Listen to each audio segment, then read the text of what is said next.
Hi guys, welcome back to the channel. If you are new, if you want to, please consider subscribing so that you do not miss future videos.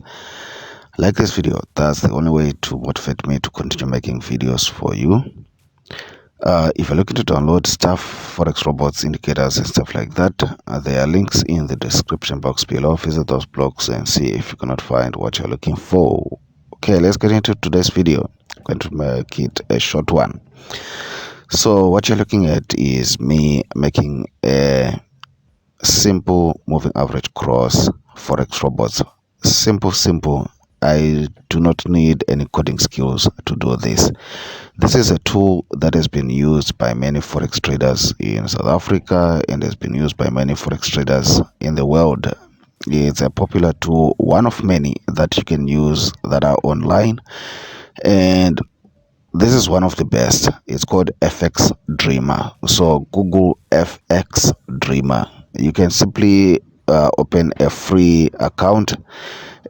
Of course, it's going to have limited options, and you can simply program a strategy to become a robot. And who knows, you can even sell it. That's what many people are doing, by the way.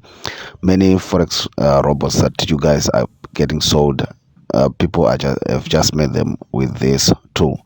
Like this video if you want me to continue sharing more about FX Dreema tutorials and stuff like that. If you also want to make your own robots, okay, subscribe.